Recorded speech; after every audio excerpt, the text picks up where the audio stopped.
Katotohanan mo? Yes, sir. Is that your truth? Yes, sir. Nalukuhin kami dito? Hindi po kayo, sir, ang niloloko ko, sir. Sir, hindi ko po kayo niloloko, sir. Meron ka pang daladalang... we are inviting you here to shed light on the... Yun yung papel mo doon sa CCTV recording. Yes, sir. Kaya kita inibitahan. Yes, sir. At hindi kita inibitahan dito para kunin yung expert opinion mo. May dadala ka pang papel nga tuturuan mo kami. This medical certificate, but I know the attending physician, Dr. Raul Lapitan. He is also my cardiologist before, and he's a very good cardiologist. Medical certificate. Pinirmahan niya ng doktor.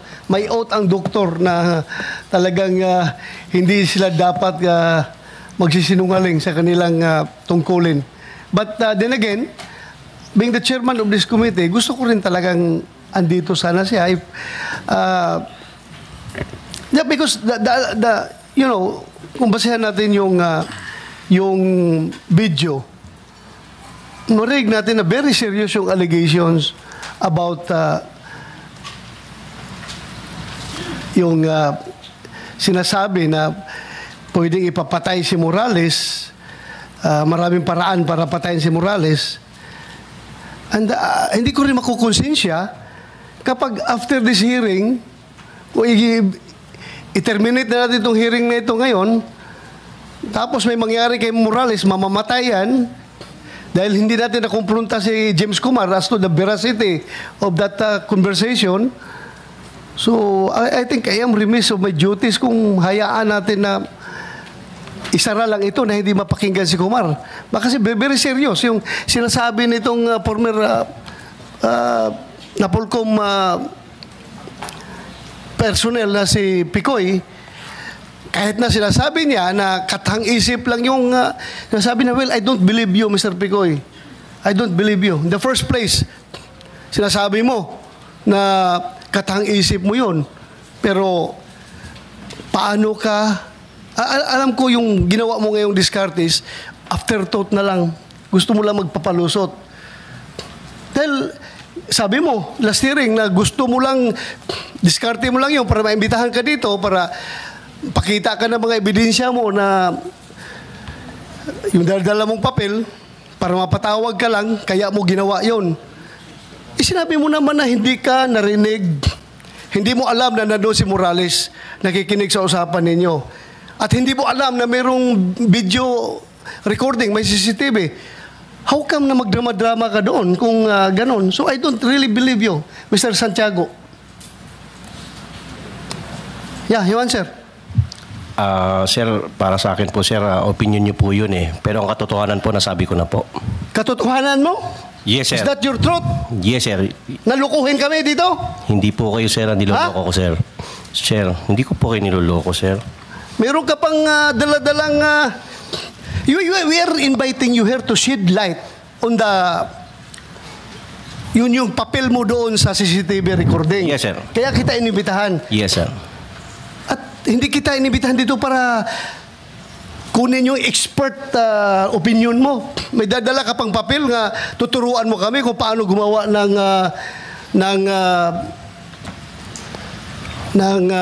operation to conduct report, yung pre-operational report. Sino ka para magturo sa amin dito? Hindi ka nga naging police, hindi ka nga naging PDEA. Na Polcom employee ka lang, na-dismiss ka pa. So paano ka bigay ng expert opinion sa amin? This committee doesn't need your expert opinion here. This committee wants your answer as far as your participation in that very telling video recording sa CCTV. It's unfair for me kung hindi ko pakinggan si Kumar dito sa open hearing, tapos kayo napakinggan ko dito. As your allegation na pwedeng patayin si Morales anytime, in any kind of method, in any manner, kung mangyari yan after the hearing, kasi you are claiming na talagang magaling ka, marami kang kaso. Talagang parang nakasandal ka sa pader kung magsalita ka. Sir, kagaya po ng kung Kagaya po ng sinabi ko, sir, opinion niyo po yun, pero yung katotohanan po, sa akin po yun. Sinabi ko na po. So, ibig mo sabihin, totoo talaga yon na nanluloko ka lang? Kagaya po ng sinabi ko noong unang hearing, sir, niloloko ko po si Romy, hindi po kayo. Pero sila ang nagpasakay sa inyo, hindi po ako.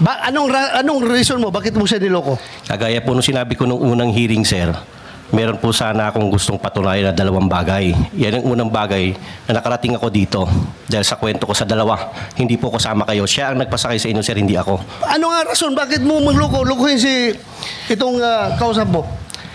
Para mapatawag ka dito sa hearing. Kagaya ng sinabi ko pa rin po noong unang hearing, sir, yun pa rin po. Doon ako nakatindig dahil yun po ang katotohanan. Do you think mapapatawag ka dito kung wala yung hindi pinakita ni Morales yung CCTV? At hindi mo alam na may CCTV recording yon. At hindi mo alam na nandun si Morales nung nag-usap kayo. Kagaya po, sir, ng sinabi ko, sir, iyan po ay lahat ay kisang katang-isip na para sa kanila lang. Pero ang nangyari, sila ang nagpasakay po sa inyo, hindi po ako. Sila lang po ang pinapasakay ko, sir. Kaya nga, pinasakay mo siya kasi gusto mo ma-influence ako para maimbitahan ka. Kay gusto mo kunyari mag-present ng legal expertise mo sa paggawa ng preparation report kasi yun ang gusto mong ipakita. Diba? Hindi ko po akalain, sir, sir, sa totoo lang, sir, forgive me for saying this, hindi ko po akalain na papatulan niyo po yung pang, ko sa kanila, sir, eh. Sa akin lang po, para lang po talaga. Sinabi mo na nga na iyon ang objective mo. Yes, sir, pero hindi ko po alam, hindi ko po in-expect na papatulan yun para makarating ako rito. Do you believe, naniwala ka ba, maniniwala yung tao sa'yo? Yung sa video na yon na mangloko ka lang? Depende po, sir, yan sa taong nakikinig, sir. Ang akin po... You are lying! Come again, sir? You are lying! Opinion niyan, sir. Sa akin po naman yung totoo lang. From sa unang hearing hanggang dito. As chairman of this committee, I am going to cite you in contempt for lying. Any objection? Hearing none. I'm ready for You are that, sir. cited in contempt. Thank you, sir. Thank you, sir. Salamat po, sir.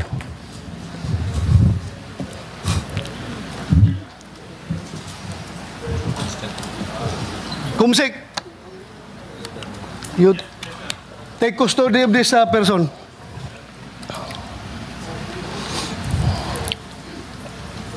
Lukuhin mo kami?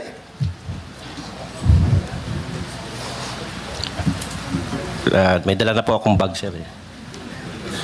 Kunin mo na yung bag. Ha? 1 minute suspension.